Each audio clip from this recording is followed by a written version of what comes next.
បាទសួស្តីពុកម៉ែបងប្អូនបាទមកមើលនៅក្រុងធម្មជាតិឯនេះវិញគឺយើងមានដើមក្រូចថ្លុងបាទក្រូចថ្លុងទឹកឃ្មុំហើយនេះគឺដើមប៉ុណ្ណឹងគឺវាផ្លែបាត់ទៅហើយបាទនេះគឺយើងបានផ្សាំហើយក៏ដូចជាការចិញ្ចឹមបាទរហូតដល់6ខែដែលមានសុខភាពល្អ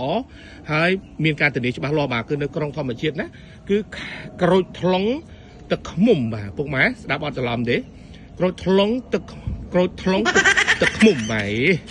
យើងពិបាកយើងចង់ប្រសើរតែអញ្ចឹងគឺស្ដាប់អត់ច្រឡំទេបាទគឺដើមប៉ុណ្ណឹងហើយវាផ្លែឡើងជ្រែកបាទដល់ដីនោះបាទគឺនេះសិតតែអីវ៉ាន់នាំចូលបាទក្រូចថ្លុងទឹកឃ្មុំណាហើយផ្អែមមុតណាស់បាទដូចស្ករបាទនេះបាទក្រូចថ្លុងទឹកឃ្មុំណា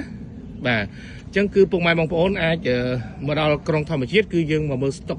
ជាស្ដែងក៏បានដែរនៅលើផ្លូវជាលេខ1ខាងក្រោយផ្សារព្រៃឯងបាទហើយមានដើមប៉ុណ្ណឹងបាទជាច្រើនដើមហើយមានស្តុកស្រាប់តែម្ដងបាទនេះគឺស្លឹកវាគឺសុខភាពល្អពុកម៉ែបងប្អូនមកឃើញដើមប៉ុណ្ណឹងតែផ្លែឡើងជ្រែកតែម្ដងណាបាទនេះ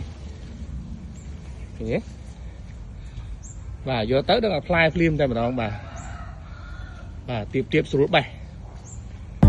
ទៀបបាទយើងទៀបអញ្ចឹងស្រួលបេះនេះដើមវាប៉ុណ្ណឹងហើយ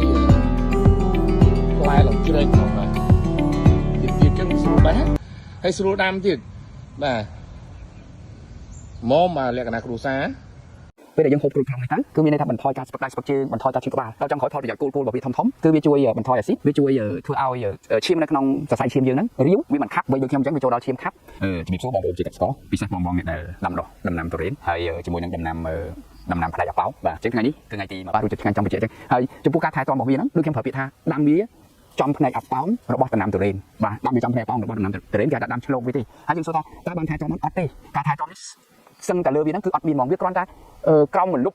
នៃសំណល់អសល់ពីការថែទាំទុរេនមកគឺមកលើវាអញ្ចឹងយើងដាំក្រូចថ្លុងយើងអាចនិយាយថាគឺងាយជាងទុរេនហ្នឹងឆ្ងាយងាយជាងទុរេនហ្នឹងឆ្ងាយចំពោះការថែទាំចំពោះផ្លែវាខ្ញុំអត់ដឹងយ៉ាងម៉េចទេពីព្រោះខ្ញុំតែមានក្រូចថ្លុងឆ្នាំទី4នេះចំនួន50ដើម48ដើម50ដើមទេតែខ្ញុំឃើញវាងាយហើយតែវាឆ្ងាញ់ហើយក្រូចថ្លុងហ្នឹងទៀតវាមានប្រសិទ្ធភាពទៅលើអ្នកដែលពិសេសគឺខ្ញុំធ្លាប់ស្ពឹកដៃស្ពឹកជើងខ្ញុំធ្លាប់អាសាឈឺក្បាលបាទហើយខ្ញុំធ្លាប់មានអាស៊ីតអូរិកហ្នឹងវាឡើងយ៉ាងច្រើនពេលដែលយើងហូបក្រូចថ្លុងនេះទៅគឺមានន័យថាបន្ថយការស្ពឹកដៃស្ពឹកជើងបន្ថយការឈឺក្បាលដល់ចុងក្រោយផលប្រយោជន៍គោលរបស់វាធំគឺវាជួយបន្ថយអាស៊ីតវាជួយធ្វើឲ្យឈាមនៅក្នុងសរសៃឈាមយើងហ្នឹងរាវវាមិនខាប់បើដូចខ្ញុំអញ្ចឹងវាចូលដល់ឈាមខាប់ហើយវាធ្វើឲ្យវាជួយបំផ្លាញពពួកខ្លាញ់មិនល្អក្នុងសរសៃឈាមជាហេតុធ្វើឲ្យយើងហូបវាទៅវាជួយឲ្យអស់ហ្នឹងទៅធ្វើឲ្យយើងលែងស្ពឹកដៃលែងស្ពឹកជើងបាទណាហើយលែងអាសាងាកជាប់សរសៃឬមួយក៏ឈឺចង្កេះឈឺចុះអាហ្នឹងវាចូលរួមមួយចំណែកនិយាយរួមទៅយើងហូបវាច្រើនទៅវាចូលរួមចំណែកធ្វើឲ្យឈាមរាវធ្វើឲ្យតែសរសៃរបស់យើងហ្នឹងមានភាពរស់រវើកយឺតអេឡាស្ទិកឡើងវិញបាទធម្មតា